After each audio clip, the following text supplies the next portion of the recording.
Okay, this is what was bothering me. This point right here. This is not a point on the graph. This is a point that I put on there in order to graph my oblique. I always go for the y-intercept and read the slope, but this is not a point on the graph. This is just part of my oblique asymptote. So that's what was bugging me. My y-intercept is at 0, -2, and I got that by letting 0x be 0 and solving. So this is still my y-intercept. I want to put him in here, right here. So that was just bugging me a little bit. Okay, so now, what's happening here? This graph is going to look like this. It's sort of like your hyperbola, right? It's going to have two parts to it. It's going to be hugged by its asymptotes, and then it's going to come in here like this. It's going to stay in between its asymptotes. So that is the graph for number 5. Sorry, that just was bugging me a lot. Okay, let's finally do number 6.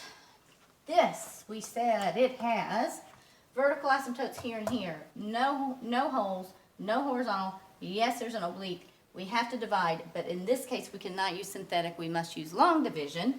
So let's use long division and say x squared, and it's got we need a placeholder, plus 0x minus 4 goes into x cubed, and we need another placeholder, plus 0x squared, plus 2x minus 8. So the question is, x squared times what will give you x cubed? That is x. And then you just multiply down. X times x squared is x cubed. X times 0x is 0x squared. X times -4 is minus 4x. And then you subtract. So I always just change the signs and add, which is the same thing as subtraction. X cubed plus -x cubed is a 0. 0 minus 0 is 0. 2 plus 4 is 6x minus 8. Then you say, well, what times x squared will give me 6x? Nothing, okay, plus 0. So we end up with 6x minus 8 is our remainder, basically, over x squared plus 0x minus 4. Okay, so what is our equation? We got y is equal to x plus our remainder. But for the same reasons I went through in the last discussion about when you're dividing by a very big number, our remainder is basically 0. So y equals to x is our oblique asymptote. Okay, let's find some intercepts.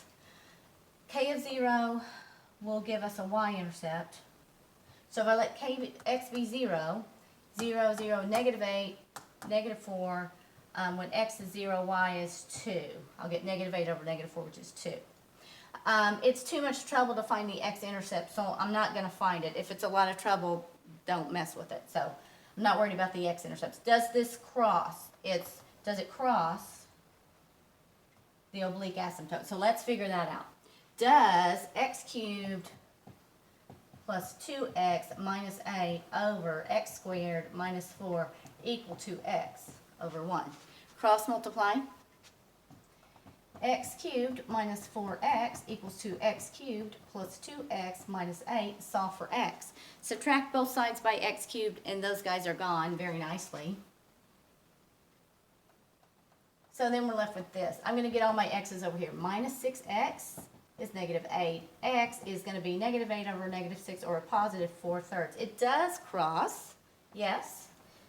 Yes, it crosses at 4 when x is 4/3. Y is going to be 4/3.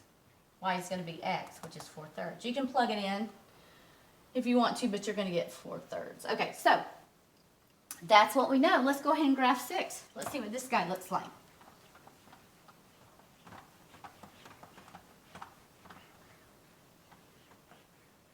Here we go. X, y. What do we know? Vertical asymptote, 2, -2.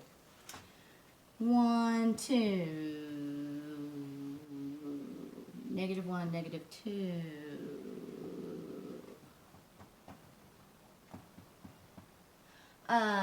Oblique, y is x.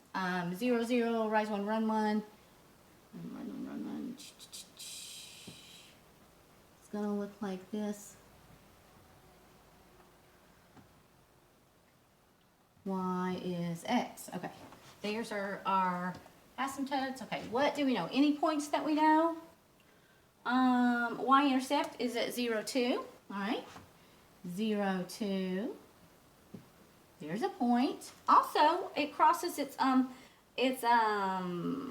oblique at 4/3, 4/3. So that's about right here. This is a point on my graph. All right, that's what I know. If I go to my calculator and fill in the graph, you're allowed to do that, but you also have to have all of this stuff labeled.